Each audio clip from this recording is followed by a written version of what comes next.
Hello, and welcome to another edition of Heavy Hands. I'm your host, Connor Freebush. With me, as always, Phil McKenzie. Hello. Why, hello to you, sir. And Phil, it's your favorite time of year.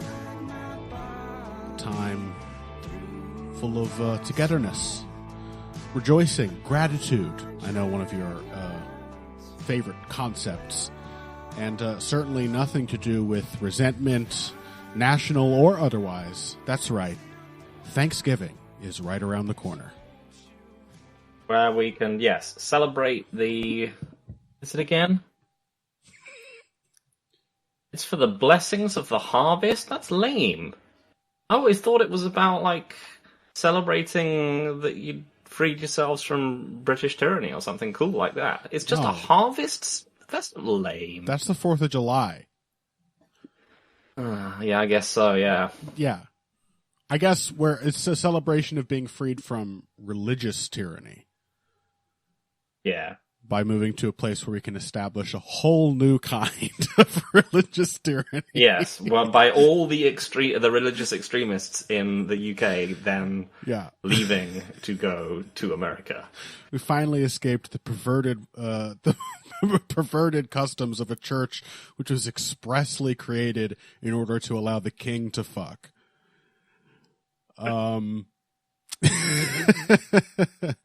That's right. It's Thanksgiving season, and it is also, and this is a less happy holiday.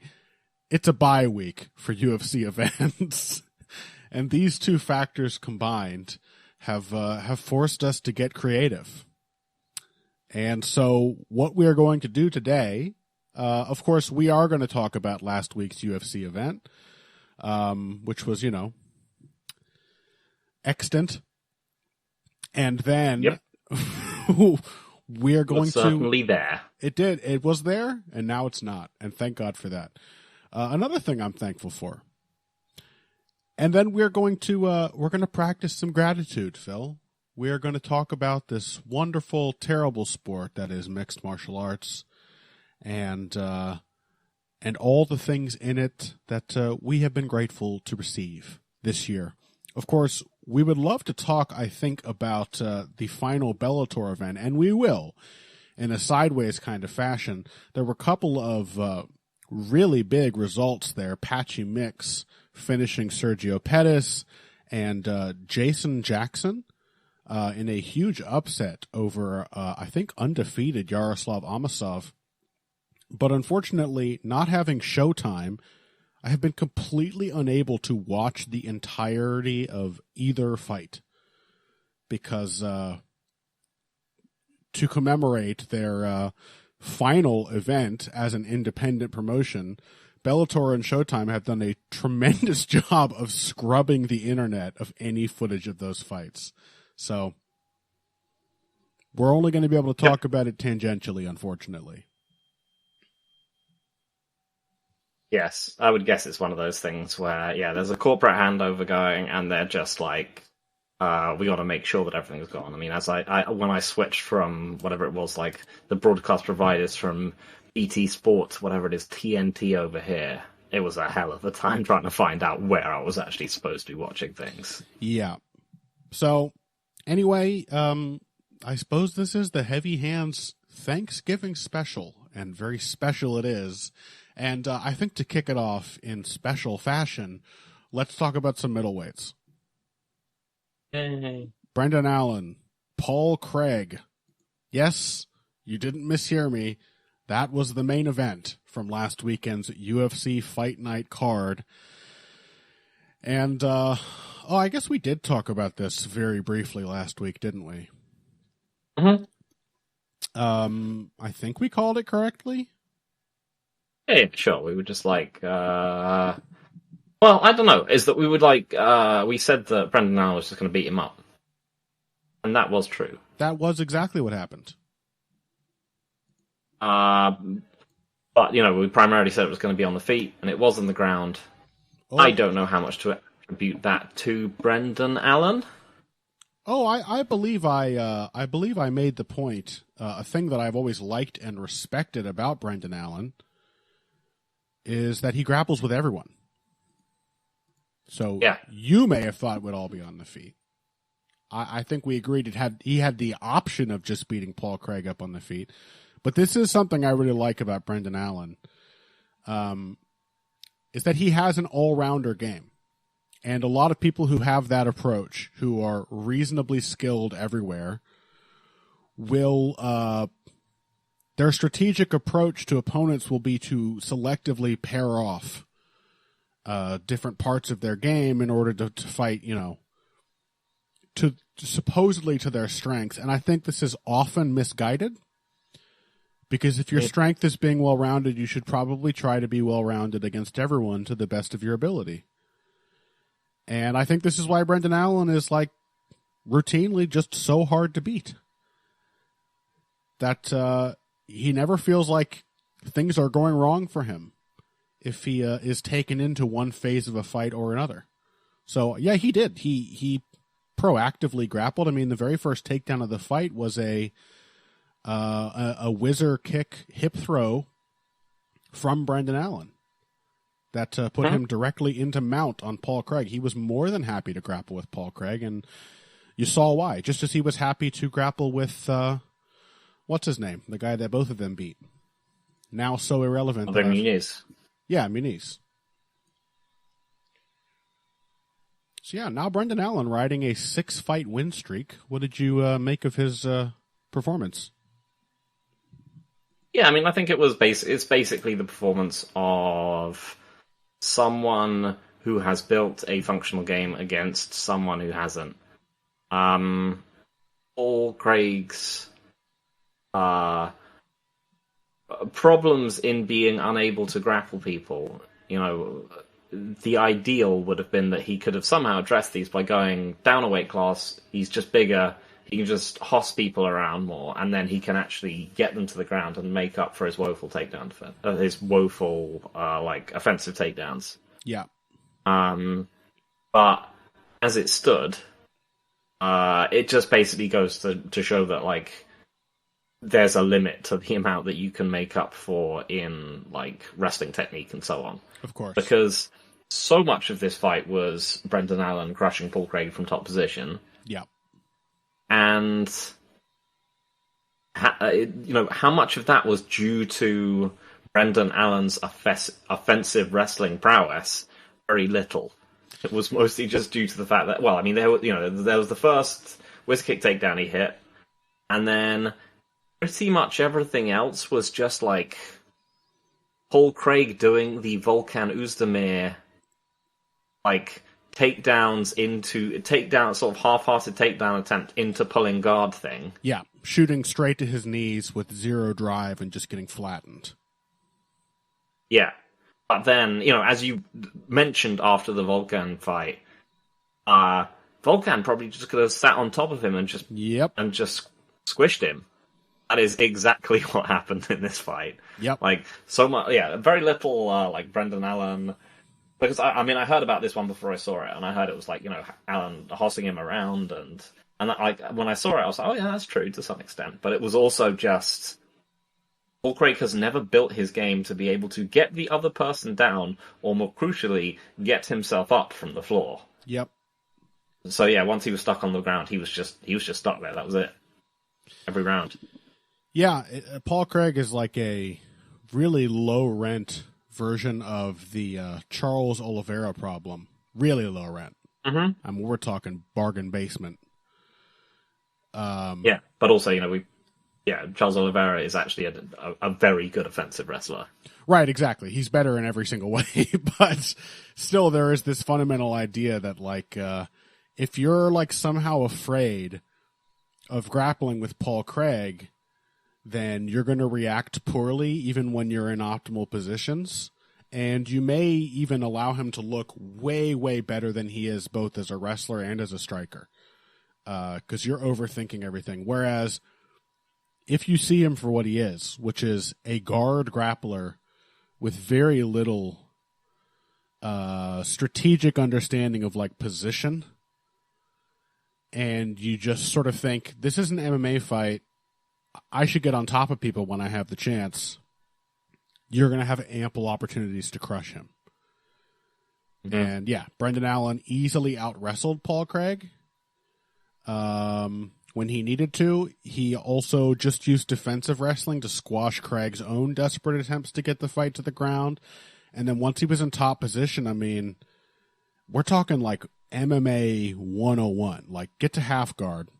Paul Craig just grabs onto a lockdown and just clings on and is like, I hope something good happens. Because in the meantime, Brendan Allen is just crushing him with hammer fists and elbows. Craig did go for a pretty cool calf slicer at one point. Mm-hmm. Like a real light heavyweight gimmick submission attempt. But, easily dealt with against a quality grappler like Brendan Allen. He just went for a leg himself, kicked his leg free, and what do you know, ended up back on top in short order.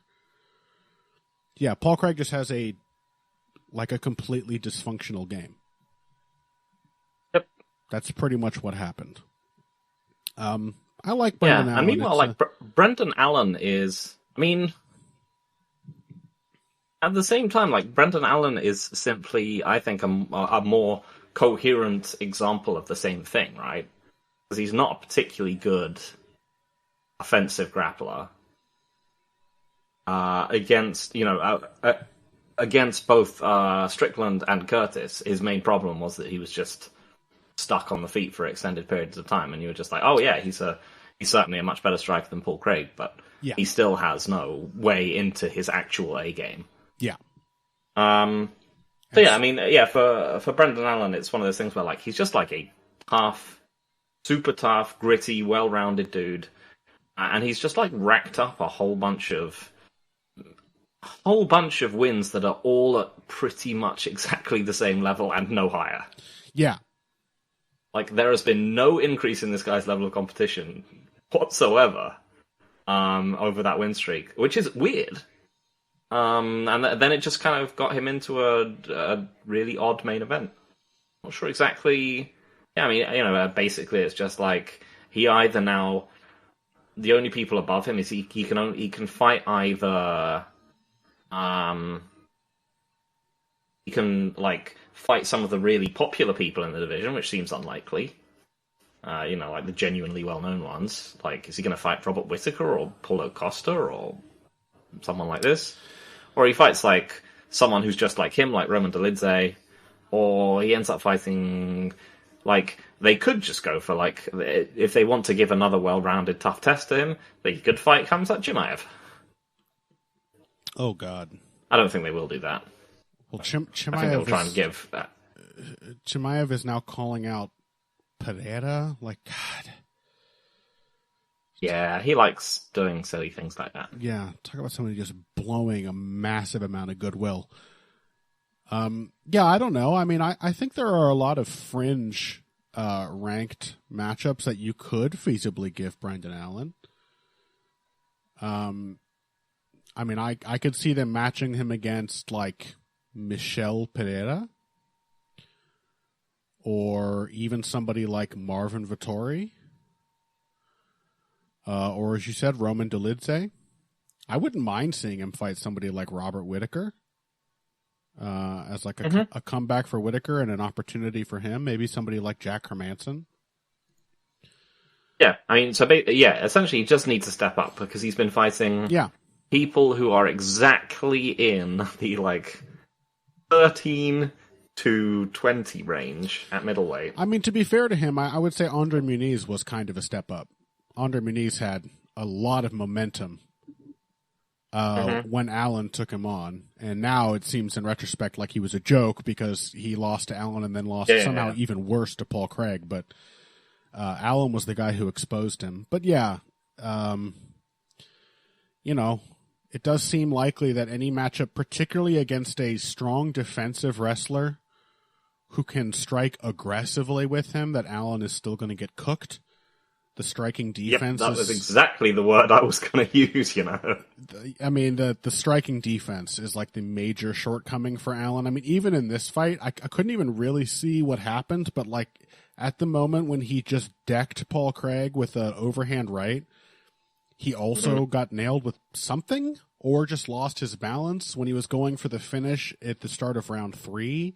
He got blasted in the face, just squaring up to land a right hand. He's a very, he's just a very holy striker. But, you know, I like Brendan Allen. Mm-hmm. It's just a shame that he was so full-throated in his support of Neil Magny beating his kids. I have not forgotten that. Oh, God, I'd forgotten. Thank you. I've not forgotten that. He was like, I'll beat Neil Magny's kids for him. I love it. Otherwise, cool fighter.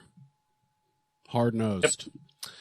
Yep. Okay, let's just talk very briefly then about the co-main event. We had a super prospect in the most frustrating mold. Michael Morales took on Brother Matthews, Jake Matthews. And I gotta say, man, like, I hate watching Michael Morales fight. I absolutely hate it. It is like... How to phrase this? It's like watching... Sort of like watching Michelle Pereira without ever having, like, gone through the this guy's doing all the stupidest things ever phase. Mm-hmm. He is so clearly an elite physical prospect. He's incredibly durable, which you're reminded of every fight, because while he doesn't get hit a ton, when he gets hit, it is by a massive, clean power shot. And he just eats it. No trouble. He's incredibly fast. He is himself very powerful. And he can just kind of like... This is my least favorite kind of thing to watch. That he can just sort of fake or improvise his way through any fight that he has been put up against, with no structure, no process, has all the tools necessary to fight that way, but just seems like a planless fighter. And that is by far my most frustrating kind of... A lot of his fights have that women's flyweight feeling of sort of just the same thing happening over and over with no direction or build of any kind. Mm-hmm. So I thought he was given actually quite a difficult test by Jake Matthews, but he has been given basically the same kind of test by almost everyone he's fought that he hasn't just immediately cooked, because I don't know that he knows what he's doing, and I don't know that anybody in his camp can tell him what to do, because he's too innately good. Yeah, I mean, I'm willing to cut him some slack. He is 24 years old. Mm-hmm. And you can see that he's trying stuff. I mean, he has, again, like, even aside from the physical gifts, I think he does have, like, a decent understanding of range and distance. Mm-hmm. He's got a jab. He just can't... I like that. Yep. He just can't, like, piece it together into a game where he's not constantly leaping. He's not constantly leaping miles out of range and constantly kind of not smothering his own work, but constantly making it impossible for himself to land cleanly, whilst occasionally getting so caught up in how slick he is that he just gets dinged in the face. Mm-hmm. Yeah, I can see why he's not. But yeah, I'm willing to cut him slack because he is so young and he is so nascent. But again, I think, as I've said before, when people are that young, they pretty much definitionally have to improve very quickly. Mm-hmm. Because you're never going to be improving as fast as you are when you're 24. Right. You know, you're not going to get any better at learning things. You're not going to get any more... you're not going to pick things up faster. You're not going to enjoy it more later on in life. Yeah. This is when you should be learning at your very fastest. and also just because you're going to get fucked up if you don't improve very quickly. But yeah, I mean, I thought this was a and a tough matchup, which he won pretty handily, in part because I feel like Jake Matthews has really gotten worse. Yeah, he has. There was that one fight. Was it against who's the guy that's always looking for the way out? Fialho? He just yes, against him, Andre Fialho. and after that, when people and people were like, man, does Jake Matthews have some of the best striking in the in the UFC? Yeah. Where for him just doing classic heavy bag shot selection on a Alio who was just backed up against the cage. But the thing is that back when he beat what's his face, the Leech, something which seems like you could not imagine this version of Jake Matthews doing that, right? Right. He beat him with mostly with level change explosions, just right hand takedowns, this kind of stuff, right? And Leech is a kind of clunky, clumsy guy, and it kept him on the back foot, and it put him. I think he got takedowns off of it, But this time you just saw that Matthews can tee off on people who are just standing there and who give space for no reason, but moving forward, he is genuinely dreadful. Yeah. He cannot. He's now that he's not doing lunging overhand rights and this kind of he's not doing classic MMA striking stuff, and he's trying to box. Yeah, his striking is actually less effective. Yeah, there's a couple of tricks that MMA fighters need to make a couple of really typical MMA striking mistakes into functional bridges. And the fundamental mistake is overthrowing. MMA fighters, as a rule, stand much farther away from their opponents than boxers and kickboxers do. And so they are just really prone to overcommitting. And basically, in my mind, the three tricks that you can have to pretend that you overthrew on purpose is a shift into a left hook, a shift into a kick, right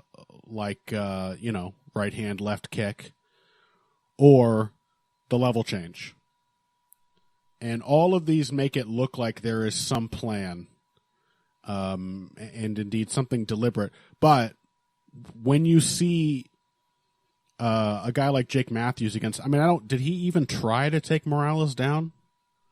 I'm pretty sure he didn't. There was some Morales threw a couple of strikes, knees and stuff, because Matthews kept slipping his head to the right, I think, in response to seeing things coming. And then I think Matthews was just I don't want to change levels anymore. It also seems I'm going to rely on my boxing. Maybe Matthews has just decided he's a striker now. I don't know. I haven't. Oh yeah, I mean, yeah, it's 100% those. I think that was the combination of the two. I think is that he was both scared off of it, and he was like, I should just be able to win with my. And to be fair, Morales is really, really difficult to out wrestle. So maybe that was also a planned thing coming into the fight. But you see, absent the level changes, you just see Jake Matthews ending up in no man's land a lot because of the overthrowing. And there were a couple times when he was able to shift through and stick Morales with something, but Morales is with very little structure and innately good counterpuncher. He is just one of these athletes who appears to be moving at it feels like his opponents are moving at half his speed. That he can just sort of feel the flow of the exchanges at a quicker rate, can feel when a counter is coming when he has overthrown, and can see an opening and exploit it much faster from a weirder position than lesser athletes are able to. And Matthews paid for that a ton because all the overthrowing didn't have anything to connect to, and so it just ended up being just a mistake. So yeah, I mean, the only reason I'm not more forgiving of Morales is that, like, my fear is that he is going to rocket. He has already rocketed up the rankings. Like, he is continuing to face tougher and tougher opponents, and is not improving at the rate of his opposition, and doesn't need to. It's a thing, like, he's so good that I would love to see him, like, outclassing these people. This was a comfortable win, as you said, but also it was comfortable because he's impossible to hurt, and because Matthews' game is, like, more error than it is technique. It was not comfortable because he completely had Matthews' number and fought like a really principled fight. He stands really square. He has a jab, but he has very limited idea of what to do with it. It is itself like a powerful pot shot, but he'll jab again, he'll 1-2, and that is his only idea of what the jab is supposed to do for him. And then otherwise he's just innately good at, like, punishing obvious mistakes of the kind that a guy like Jake Matthews makes all over the place. But I want to see, like, the man needs a boxing coach, because he should be rapidly improving. He clearly has the talent to do so. And I just always... Yeah. And also, you know, we just have to be... You have to be cautious about prospects, you know, no matter how many gifts they've got, right? Yeah. There's been so many that, like, many with, like, higher initial skill sets than Michael Morales has at this point, who then just sit there and stagnate. Yeah. You know, whether it's Nasrat Hakparast or Mark Chikadze or, you know, even at sort of higher levels, like, you know, it could be someone as incredibly good as Piotr Jan. Like, it is such a ruthless and unforgiving sport. Yeah, that you simply can't get by just by being talented and athletic. Yeah, we've seen it a ton. Chikadze, Tom Duquesnoy. It happens all the damn time, and it is seriously with Morales. It is I'm not mad, I'm disappointed feeling I have. I'm like, man, he's so clearly supremely talented. It just frustrates me to see performance after performance, which are all essentially like this, where there is just, like, no structure. There's no story that is being told by, like, technically or strategically by him over the course of the fight. Nothing is leading to anything else. Each round, he basically starts from square one, and I don't know what level he's going to have to reach before that gets exposed, but you know, it will eventually. It's inevitable. Yeah, you get the impression that, you know, someone like, you know, like the one that Hakparast had with Chikadze, one where someone simply put him back on his heels and just stayed there. And he couldn't simply, leap out of the way and always rely on being able to tank the one hit that he took, because there would be something else following it up. Yeah. Who knows? But yeah, I mean, still, obviously sensationally talented, incredibly young. Yeah, no question. Hopefully, the changes necessary to turn him into a very, very good fighter are not big ones. Right. I think, like, for example, he could end up having a super difficult fight, which this may be right around the corner, with somebody like Zaleski. Somebody like Nicholas Dalby. Yes. You know, these fights are very near for him, I think. Jake Matthews is not a nobody to defeat, and the talent is clear. So I think these dangerous fights are just around the corner, and I can see him I would hate to see somebody like Michael Morales get like permanently discouraged. I mean, maybe just one of these things is necessary, but it's always the danger of it taking too long for changes to be made.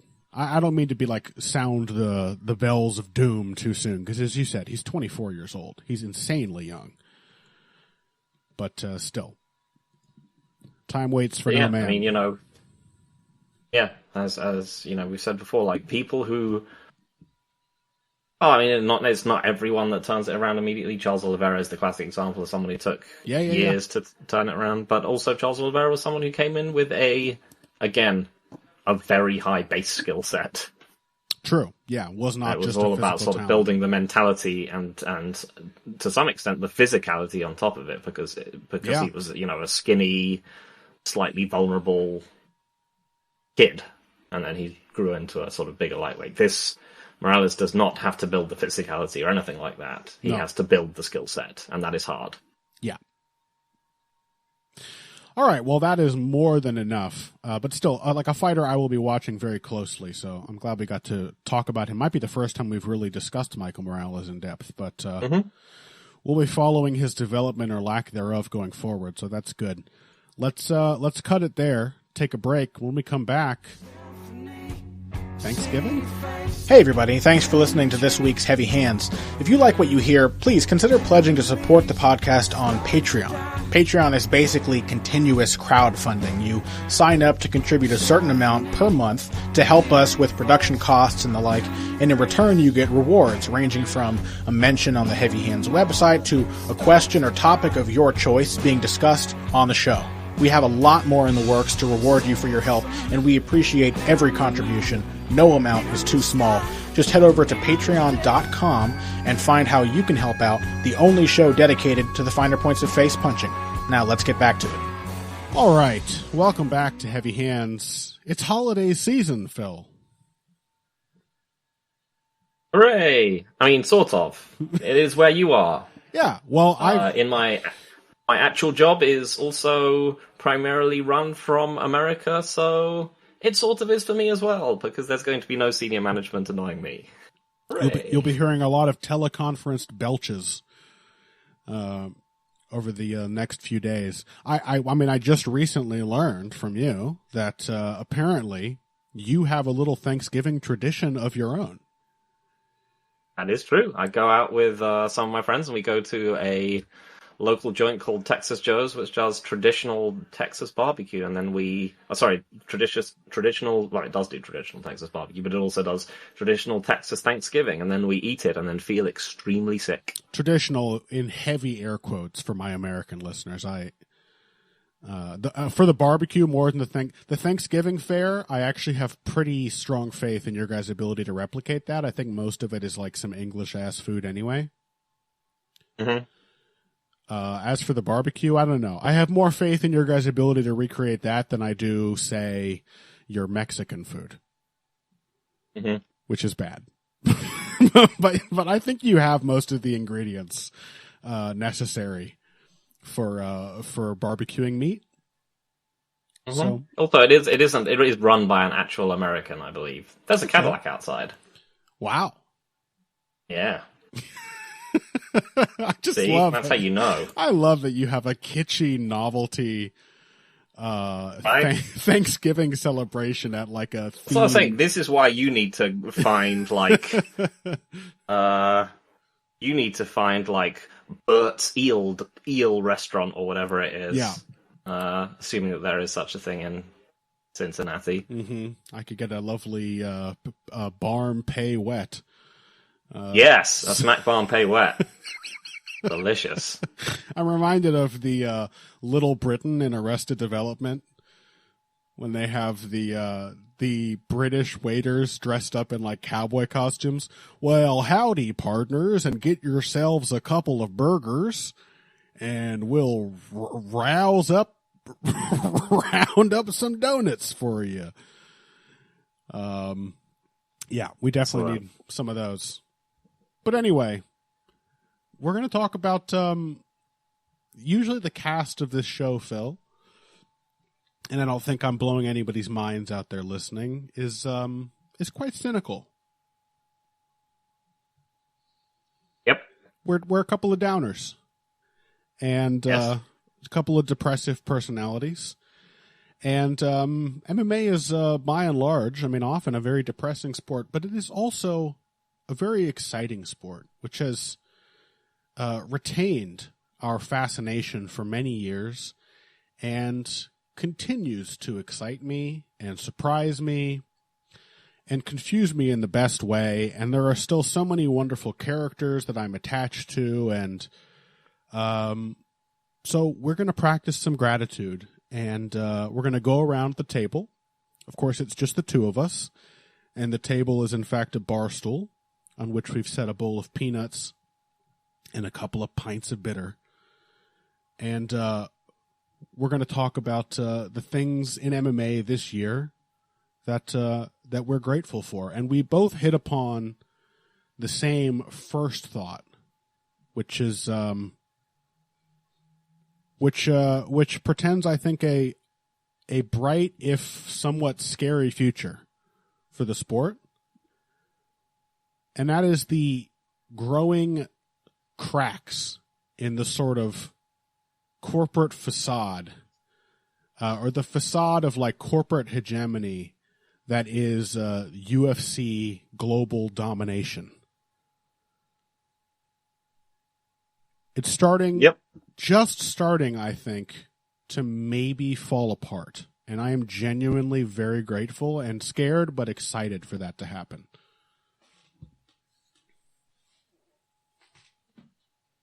Yeah, I mean, this is one of those things where the UFC makes so much money, and its parent company is apparently just very effective at what it does in squeezing money out of its products. That, you know, it's very challenging to bet against it. But there have been some glimmers this year, and I think one of them on the boring, technocratic, but actually important side, with the sort of the lawsuit, which has been the class action lawsuit, which has been leveled against the UFC. Which does appear like that it might actually get like significant payouts for the. It's fingers crossed. Again, it's probably not going to be It's going to be some time until we actually find out what's going to happen for the fights in question. And you know, again, I've got to say, you know, I'm thankful that Bloody Elbow is still out there doing. This kind of work. Like, I'm thankful they're still out there breaking down these like tough stories that many of the sort of client media are not willing to touch. Yep. That they've, you know, broken the fact that, like, I think one of the more like salient parts of the UFC was the UFC's model was that, like, you can make it if you just make it to the championship, then you'll be rolling in it. And, you know, for this appealed to every fighter because they were just like, well, I'm going to be champion. Yeah. Doesn't matter that I'm not earning very much now because I'm going to win the belt. In no other case was this more, I think was this more like salient than when someone was talking to like Sam Alvey about this, and he was like, well, Conor McGregor earns tons of money, I'm just going to be like Conor McGregor. Yeah. And you were just like, you are Sam Alvey. Yeah. Both of you are left-handed and are MMA fighters. And both ginger. Yes. This is where the similarities end. And yeah, true to form, like, Sam Alvey eventually had to get booted from the UFC because he was on like a 7-fight losing streak. I will say, sucking the corporate hog certainly kept Alvey on the roster longer than just about anybody else would have, given his relative popularity and success. You know, just getting pantsed every single fight. But yeah, the fact that even Sam Alvey, who was noted as one of the most slavishly devoted supporters of the corporate model on the roster, still got cut. They just don't give a shit about the fighters. They don't give a single shit. They have no gratitude whatsoever for the people that actually comprise the business. And yeah, this was one of the. This is one of the things is that obviously the fighters are very defensive about the idea that they would about the idea that they might be underpaid because they're prickly and competitive and insecure and all that other kind of stuff. Again, we've seen things like Charles Jourdain now who was famously like actually fighter pay is great. Mm-hmm. Then he's like, if I'm going to be fighting better people, I want more money. Mm-hmm. But yeah, so hopefully there is some, collective action has not worked anytime people have tried it, as far as unions and stuff go. Hopefully the legal path is going to be a little more fruitful and will actually, serve to make fighter pay and fighter contracts, frankly, a little less restrictive, which have become, absolute straitjackets over the last 5 or 6 years. And yeah, nowhere has that been made to look more enticing for fighters, and has it been made to look more like you can take on the UFC and win than with the whole Francis Ngannou saga, which we are, I think, both very thankful for. Yeah. Francis Ngannou is like the biggest single success story for a single athlete. Breaking free of, and it so easily could have gone wrong. Like even that was just a massive gamble. But it just goes to show that like the UFC platform is so popular that they have the ability to create genuine international superstars. And yet the gulf between what Francis Ngannou was being paid under the UFC and what he got for a single, like, essentially exhibition fight with a famous heavyweight boxer is like it's incomprehensible. It is such a massive gulf. The man made millions and millions of dollars and would have never ever come close to that. I mean, even if he had lost definitively, the gamble would have paid off for him, which I think is just like a huge, I don't want to say PR, but essentially like a huge PR kind of a landmark statement, I hope, that fighters can like grab onto to help them realize how essentially valuable they are to, like, they make the fights. You guys are the fighters. And I'm very, very happy for Francis Ngannou. I really am. And I hope that it is a sign of a change in fighter mentality going forward. Yeah, because we've constantly had fighters who have talked about how they'd like to box whoever their vague equivalent in boxing weight class wise might be that be that like JDS and Klitschko, or Usman and Canelo, or I'm sure Masvidal wanted to box someone as well, right? But like, now you get the impression that people are going to be obviously we'd seen this happen before with Mayweather-McGregor, but this was done under the the aegis of the UFC with their full sign-off, and it was done under the understanding that the rules could be broken this once because it would make them more money than God. Yeah. But this is a time when the standing UFC champion left, just finished out his career, walked, and then came incredibly close to actually beating the heavyweight champion of boxing, completely, essentially under his own steam, admittedly, with a lot of assistance from PFL and the Saudis or whatever, but it just goes to show there is money out there. Yeah. But also, fighters nowadays will be like, well, why do I have to fight exclusively for the UFC? What exactly is that about? Yeah. Like, what is it about the thing that requires I have to have a incredibly restrictive singular contract that doesn't allow me to just go and box people whenever I want to? Yeah. And the money isn't just out there, it's in the UFC. Mm-hmm. They're just taking it all. Yep. All that money is being made by these fighters. And yeah, there's this idea that the UFC is incapable of creating stars. I mean, that is, by this, has been shown to just be factually untrue, that the UFC does create massive stars. It is just that they do not want them to feel like stars. Mm-hmm. That the platform the UFC has, but combined with the effort given by the athletes, will make people into massive fixtures in the sport. And it's just that the UFC does not want them to know that they actually have the negotiating power that comes along with that. The only thing I really hope is that, like, this needs to be more of a sea change and not just because... I don't know. It should be, because as you said, it's not under the UFC aegis. So, not all fighters can achieve what Francis Ngannou achieved.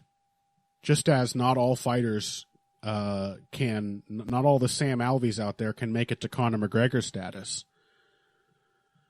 But at least it was Francis Ngannou saying fuck you to the UFC in the process. Finding out that is worthwhile. Yeah, and at least all those fighters will then be, hopefully they just look at their own situation. They're like, why is it like this? Yeah. Why does the UFC get to keep all the money and not allow us to go anywhere else? Yeah. So just a further additional recommendation for people who aren't aware, if you want to keep up with the UFC lawsuit, which is a major part of this, this kind of sea change that we're talking about, you should check out the Bloody Elbow Substack, where John Nash is continuing to do excellent work, the excellent and boring work of going through reams of legal documents and making it readable and understandable for dimwits like you and I. And like, for example, just recently, Bloody Elbow published John Nash's breakdown of actual, or at least likely, payouts for UFC champions from the years of 2011 to 2017. I think are the years that the class currently covers. And this is like one of the first opportunities we've ever had to see what pay-per-view points and whatever locker room bonuses, etc., actually represent for fighter payouts. So you can see what a bunch of UFC champions actually got paid for their performances, and hopefully we're going to be seeing more of what actual what non-champions got paid as well.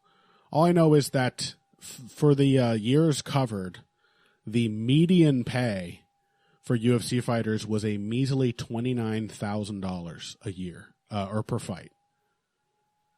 $29,000.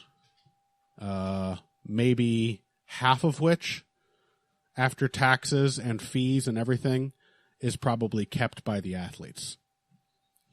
So, it's pathetic. Yep. And yeah, I think that piece was particularly important because, like I said, the people think when I get to being the champion, I will be, I might not be making it that much, but once I'm a champion, I will be minted. But, that piece kind of proves that it's not really true. Yeah. The mythical locker room bonuses are obviously much smaller than people said they were. And the tier of people making massive payouts is, in fact, far tinier than even I ever thought it was. Yeah. Frankly, I found those numbers fairly shocking. Yeah. So anyway, definitely something to be grateful for. The UFC's stranglehold may just be forced open going forward. Let's hope. Related to that, and sort of counter to it, Phil, you also expressed to me that you were grateful that there are no more Conor McGregors. Mm-hmm. Yeah. This is the essential contradiction, right, of being a sports fan, like being a fan of MMA and the UFC, which represents such a huge chunk of MMA content. Whenever UFC shill types online complain that people like you and I are constantly shitting on the UFC's business practices and complaining about fighter pay, they do have a point, which is that the UFC's business model, at least until the last year or two, has routinely allowed them to put on a really consistent stream of high-quality matchups because fighters have zero negotiating power. And we certainly saw what happens when, at least in its limited way, certain fighters do have negotiating power with guys like Conor McGregor just grabbing belts, throwing together a bunch of super fights, and just holding up divisions interminably. So, also grateful for that? Is that contradictory?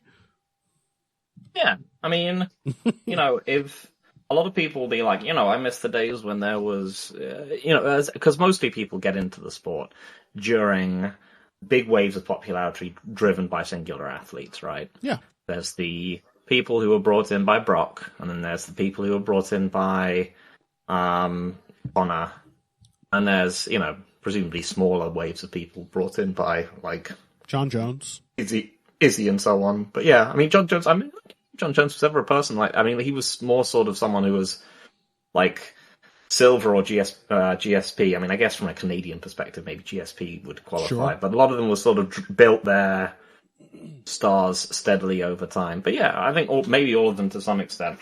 But yeah, in some ways, I'm thankful that we don't have any like major like gravity distorting stars like Conor, or for that matter Khabib, or like John Jones is technically sort of one of those at the moment, and he is technically sitting on a belt in a very divisionally disruptive way in the most literal sense, but also the belt he's sitting on is fake and no one cares. Yeah, they've already created an interim, even though he is technically scheduled to fight to defend his actual belt. It's whatever, no one cares anymore.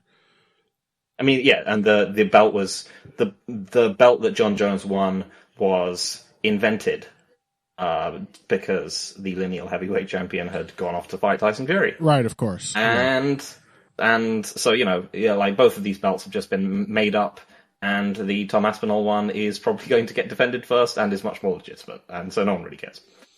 So yeah, I'm glad that like we can just actually get fights between. We can just get like divisions defended and divisional movement and people just continuing to get fights because whilst it's it does represent like a degree of fighter agency to be able to say, actually, I don't want to fight at this point. And, you could, there's the argument, as you said, for the sort of UFC meat grinder to simply keep pushing people forward into things. It's also the fact that people get there, is that, behind every fighter, behind every superstar who sits on a belt and all this other kind of stuff are people who are waiting for their opportunities. Yeah. And so, yeah, I'm grateful that we mostly have like a reasonably, functional,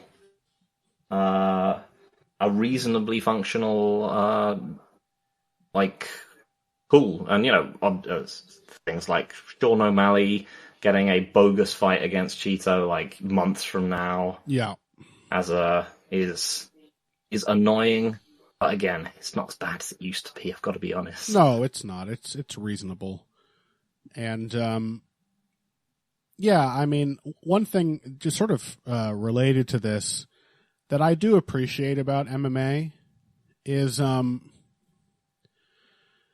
this is part of like the contradictory nature of sports, is that you want to have a balance between a sporting spirit and for the fighters who are the athletes who are entertaining you to be like well compensated. You have to appreciate them both as professionals, but also as competitors. And so you have things like, I don't know, I watch some soccer sometimes, and I'm always just like emotionally crushed, not in a good way, when I see like whole teams of elite athletes like flopping on the field. And I'm like, I know that winning is good for your paycheck, and it means a lot to become like a league champion, so every win really matters. But isn't there an element of sportsmanship which makes you feel embarrassed to act in this way? And in a similar vein for MMA fighters, there is a balance between I'm going to hold out for the best payday possible and I am going to avoid anything that risks my paycheck. And I don't really know where the logical or reasonable intersection is between those two contradictory motives. But one thing I do genuinely appreciate about MMA fighters is that there's like bozos like Yuri Prochazka out there who genuinely believe in like honor and who are the number of MMA fighters who go out there and say things like, I'm willing to die in this fight and 100% mean it, at least as, if any of them were actually going to die, of course, their instinct to survive would kick in. But you would hope, yeah. I think even Sean Strickland would probably not just drown on a bet. But who knows? But I do appreciate that about MMA fighters, and I think it is something that may make this sport, may keep it continually entertaining and exciting from a sporting, competitive perspective, even with greater fighter agency and greater negotiating power on the part of fighters, that like MMA fighters as a breed do really believe in like proving themselves as athletes and as competitors. Mm-hmm. And that is what it's about, like I have sympathy for them. This is what I mean when I say the MMA shills, like I get where they're coming from because I have sympathy for these fighters as people. I have empathy for them as professionals and people who deserve to be compensated. And certainly I have resentment for organizations like the UFC because they don't deserve the money more than the fighters do. I mean, that much I hope we would all be able to agree on. But also, like, I didn't get into this sport so I could see fighters make all the money. Yep. I got into it to see people pit themselves against each other and take on all comers. And that is still, I think, the spirit of MMA. And I'm pretty happy about that. It makes it's kind of a rare thing, whether it's an artifact of the UFC stranglehold or not. It's kind of a rare thing in modern professional sports that there is that strong an undercurrent of just pure competitive spirit. Yeah, for sure. All right, let's take a break here, and we are going to come back to continue our celebration of all the good things MMA has to offer after this. Financial support is fantastic, but there are other, even easier ways to support Heavy Hands. Perhaps the best is by spreading the word. We know our fan base. You're all cool, popular people with serious social media presences. You're tastemakers and trendsetters. Okay, there are one or two of you that don't fit that description. You know who you are, but no matter what, you can always help us out by telling folks about the show. And you can also give us a positive rating and review on iTunes and Stitcher, things like that. We rely on word of mouth and positive feedback to grow and improve, so thank you very much for your time and your help. Now, back to the show. All right, Phil, why don't you select from our list of notes here? What else would you like to... Here, actually, I'll pass you the stuffing. I'll edit in some clinking sounds here. Excellent. I'm presumably full of candied yams. That's at right. This stage. Here, have some eggnog. Excellent. Gloopy and sweet. Want to make sure that I just go into diabetic shock after this whole thing. What else? You know what? I'm going to say I'm thankful for Bellator. I think that's one of the more important ones to hit. Mm-hmm. I think I saw Composer said something like this on Twitter. Obviously, I'm thankful for Composer as well, the lodestar of MMA Twitter. But yeah, like it was. It's always been like it's had its own like unique flavor as a organization, and yeah, it's kind of driven some of the weirder stories through the sport and some of the the people that we've gotten to know through the sport. And yeah, I guess I first got into Bellator back when I was in my full on MMA addict will watch anything stage. Yeah. Same. And yeah, I think it was produced essentially as as filling the niche that the UFC had abandoned of still running tournaments the whole time. So you had this kind of weird structure where you would have every season of Bellator would have a tournament, and at the end of the tournament you'd get to fight the champion, who was the winner of the previous tournament. And because obviously at the same time as it being a tournament structure, you had to keep people invested in who the champions were. Mm-hmm. But yeah, I mean, we had all this, one of the earlier, like, super annoying Chael Sonnen types in Joe Warren and, like, Matt Curran and early, the Pitbull brothers basically there right from the beginning. Man, the whole, Toby Amadi.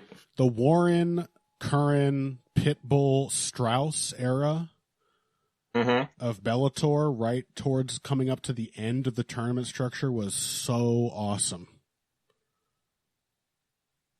We also had the creation of Michael Chandler and his incredible fights with Eddie Alvarez right around that time. We had Will Brooks came out of that little cycle. That tournament structure really created some very compelling characters and revitalized some. I mean, Eddie Alvarez was already a well-established fighter, and it kind of like revitalized his career and vaulted him into being a mainstay light UFC action fighter after that. Michael Chandler is still a mainstay UFC action fighter. Yeah. I mean, the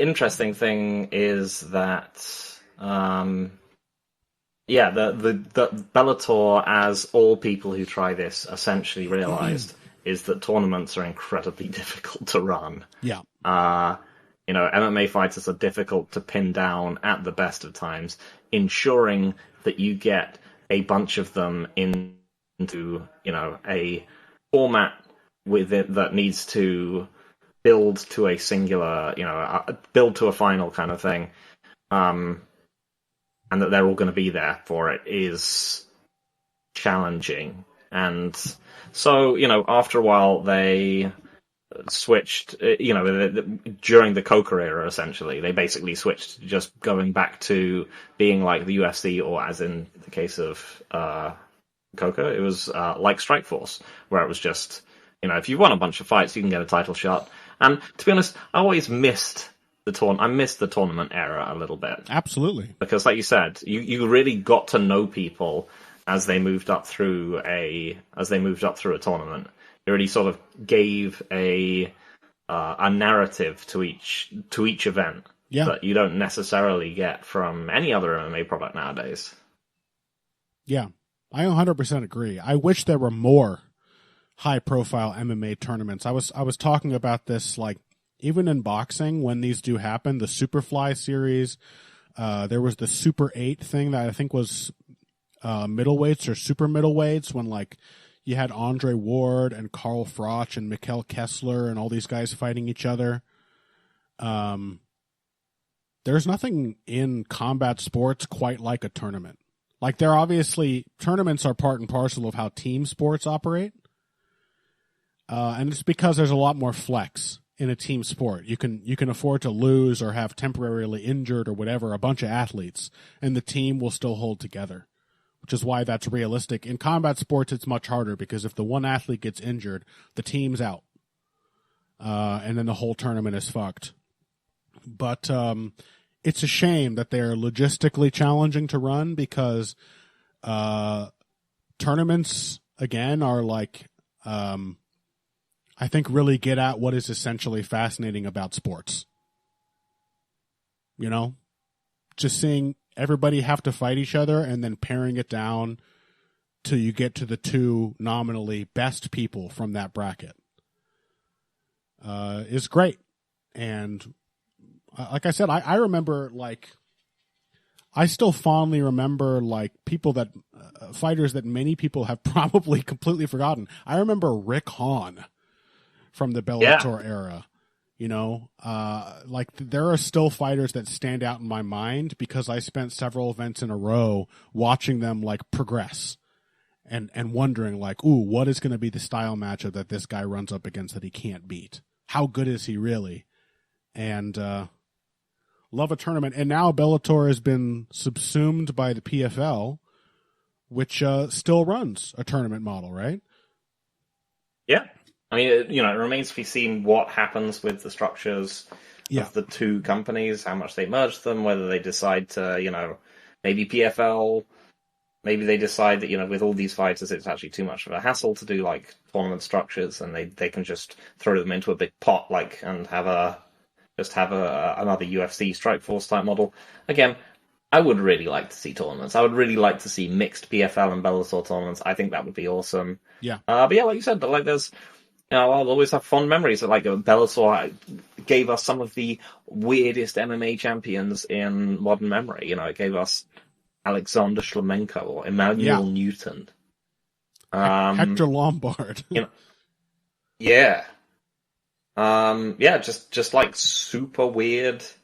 Emmanuel Newton, his wins over King Mo go into legend. Yep. But yeah, I would love to be able to, like, get that opportunity to see a fighter, weird, unexpected fighters making their way to a title in that kind of way. I'd love to see tournaments again. And yeah, mixed tournaments, PFL and Bellator, would be fantastic. Mm-hmm. Yeah. And hopefully hopefully PFL can hang around. I mean, they seem to have a lot of funding. Yes. They've gotten some big names. Hopefully they can also do something to chip away at the complete monopoly that the UFC has, going back to our first point of gratitude. 100%. Yeah. Okay, well, most of what we have left for things that we're grateful for are slightly more cynical, so we couldn't get away from it entirely. I'll start with one that's really just a joke. I'm very grateful that Holly Holm is never getting another title shot. I think you sound confident. Well, there's no path back to a title shot. I'm not going to say that she's never getting another main event, because we just had Brendan Allen and Paul Craig in a main event, and surely nobody gives a shit about either of those guys. So certainly Holly Holm still has enough cachet, because people still love her. We've talked about what if they decide they're desperate enough that they need to reopen the featherweight division? How could they? I guess, is Norma Dumont still a women's featherweight? Yeah, exactly. And then they'd be like, who can we have fighting Norma Dumont? And there you go. I know, I'm going to say it. And perhaps this is me cursing myself on a day of celebration, but Holly Holm is not getting another title shot. And I'm grateful for that. On a related note, I'm grateful that Valentina Shevchenko is at least temporarily out of the title picture. That's good, too. Mm-hmm. That's nice. Yeah, I mean, if there's anything we can say about like the UFC in recent years, is that like volatility has been the name of the game. Oh yeah. Are there any long-standing title holders who are still the champions? I mean, I guess it's basically Makhachev and Volkanovski. Volkanovski. That's it. They're it. They really are it. Yeah, and Makhachev hasn't even been holding the title really that long. Oh. Speaking of title holders losing their titles in shocking fashion, I'm very grateful that middleweight, all this volatility that you mentioned, nothing has put a dent in middleweight. We have seen weight classes shift in really notable ways as fighters continue to cut more and more weight. But there is something about 185 sitting in that awkward place, 15 pounds above the division below, 20 pounds below the division above. Middleweight is still a magical no man's land, which has remained essentially middleweight through all of this change in volatility. I mean, this is the most middleweight it's ever been. Arguably, yes. I mean, this like even including middleweight like, that middleweight has ever middled. Like even including guys. Because the main thing about go on. The main thing about it back in the day was that like it had loads of people who were just like guys. Yeah. But then you'd be like, oh yeah, well the people at the top, right? Those are like sensationally good fighters that could hang with, the lighter weight class champion, the lighter weight class elite fighters, right? They're highly skilled and that's true pound talents.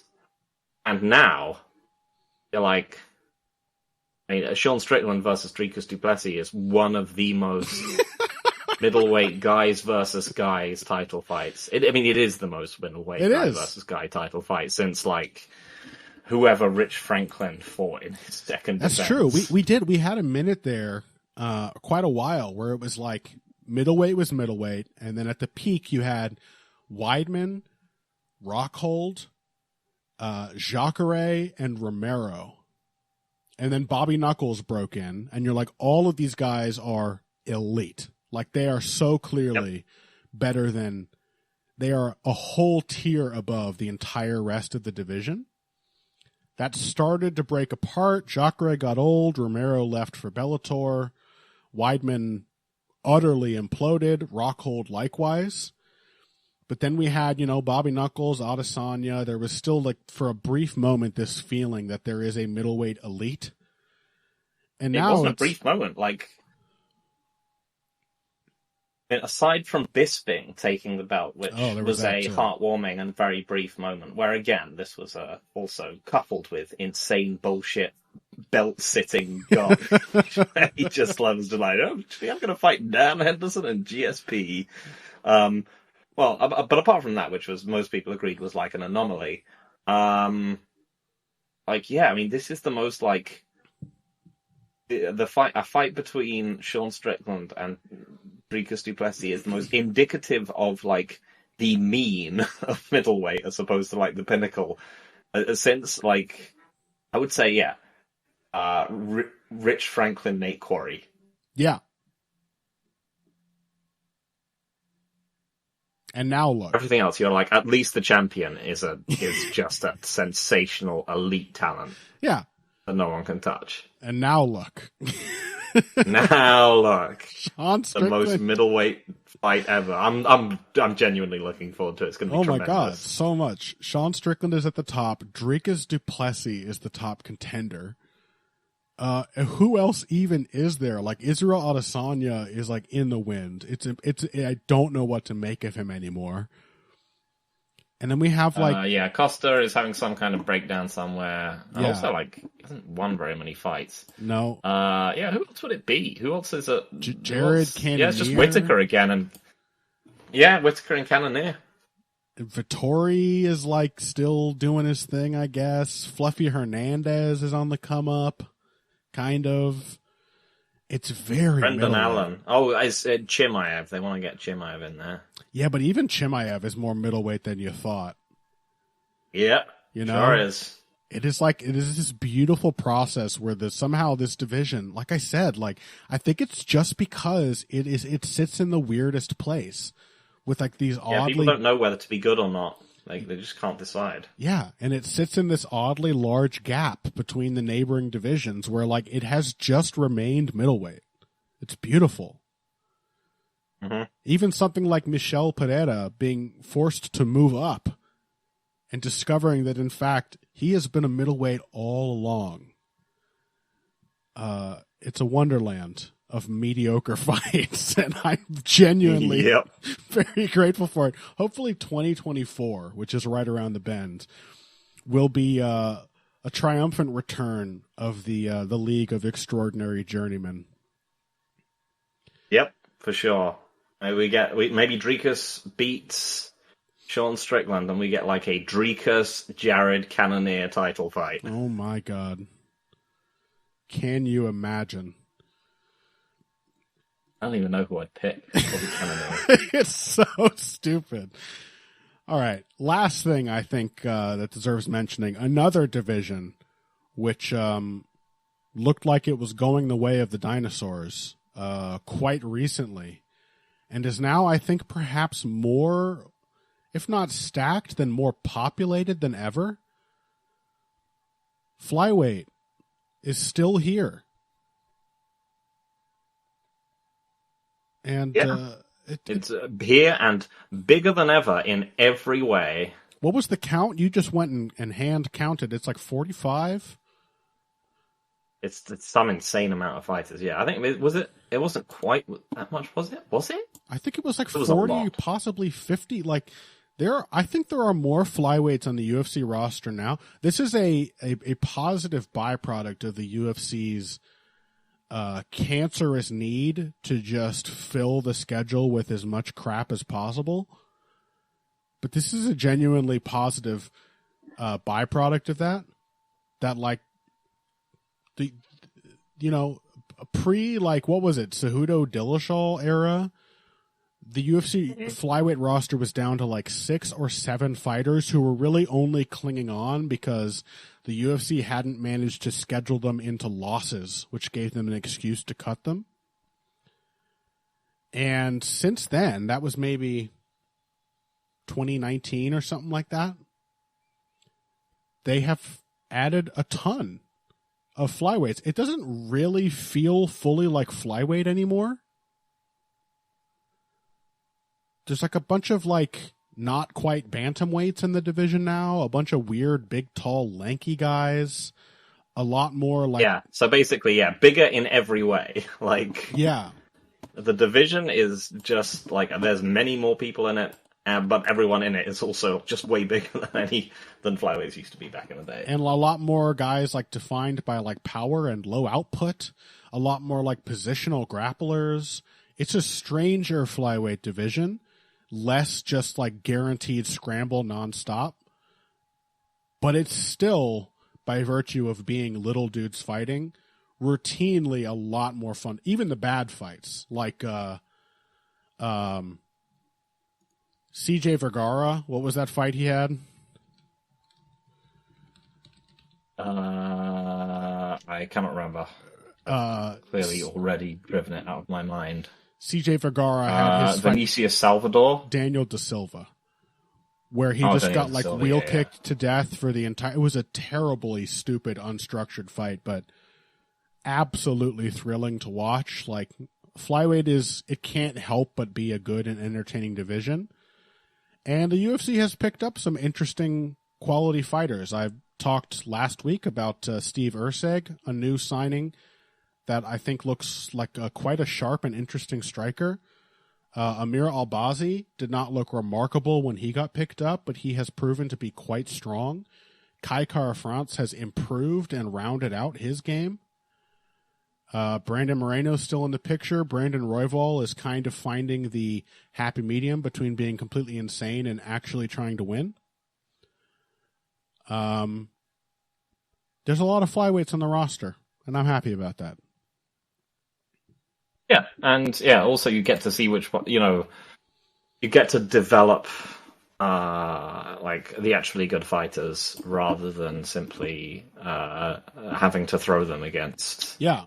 Essentially, you come along and you are essentially fighting top 15 flyweights right from the beginning. We're actually getting prospect versus prospect matchups. We got, Urseg, was it against Costa? Yeah. And they both look genuinely good. And you're like, oh yes, I would like to see more of both of these guys. We're getting Tatsuro Taira, who back in the day probably would have fought for a belt by now. Absolutely, yeah. Gotten thrashed. That's maybe a good thing but about instead that. he's able to have like a genuinely like coherent normal prospect route. Yeah, maybe we should be more forgiving of the fact that it doesn't really feel like flyweight yet, because it's perhaps just in like an embryonic stage. Like the division is sorting itself out. Yeah. And I mean, there's definitely one of those times where there's there's a sudden influx of much younger fighters, and there has to be a significant just a sorting process of which ones are going to be genuinely long-term good and which ones aren't. And, that combined with the aging out of the old guard. Yeah. So I think a good point to end on is simply that I'm very grateful that after all these years talking about it, covering it, getting nerdy about it, getting depressed and at times quite disinterested in it, somehow the sport of MMA has remained capable of completely shocking me. I'm still as bad at picking fights as I ever was. Of course, my resolution, I'm already looking forward to the end of the year, and my resolution will be to make gut picks. I've already talked about this. I picked Pereira, Prochazka correctly. I picked Aspinall Pavlovich. I'm just going to take a look at a fight and be like, I feel like this is the guy to pick, and try as hard as I can not to talk myself out of gut picks. But even then, you can never really trust your gut. My gut pick for Adesanya Strickland was Adesanya. Mm-hmm. I couldn't overlook the feeling that Adesanya was the guy to pick there. My gut pick in Volkanovski-Makachev was Volkanovski. Yep. The second one, that is. Nope. Completely wrong. Something about MMA, it is truly, I think, the most unpredictable, fundamentally unpredictable sport that there is. It's too chaotic. It's too crazy. It's too personal. Something like Leon Edwards. Me feeling like I completely had written the book on who Leon Edwards was as a fighter and what his limitations were, and him just completely shocking me and going against a career's worth of like stylistic, what's the word I'm looking for? Inertia. Yeah, habits, I guess. Yeah, the inertia of a whole career, and just defying that is incredible. Seeing somebody like Alexa Grasso being the person to just finish Valentina Shevchenko in shocking fashion, never would have picked it to happen. Yeah, like that. both of those fights, super similar narratively, right? In the first fight between Grasso and Shevchenko, and the first fight between Edwards and Usman, it's a pretty close fight. You're probably losing, and then they just suddenly finish them, and then in the rematch, they just win. Yeah, well, they're Grasso. Most competitive fight. What's that? Grasso Shevchenko, not quite as impressive in the rematch as Edwards Usman, but yeah. Well, actually, wasn't it a draw? It was, yeah. She still was, which is ultimately a win, but yeah. Yeah, she keeps the belt basically. Right. So. Yeah, but in both cases, it was like, oh well, you replicate this sudden moment of of just like winning instantly. And it's just like, oh, they won't. Yeah, they're just better now. And that's something I continue to be very grateful to MMA for, that I will never fully understand it. Mm-hmm. Always stuff to learn. Yeah. All right. Well, I think that'll do it. And that was fun, you know. It's good to be a little positive. Even if some of those were positive spins on our usual brand of cynicism. To just appreciate what it is that we spend so much of our time watching and discussing and struggling and failing to truly comprehend the sport of mixed martial arts. So we hope you guys enjoyed that loosely organized discussion.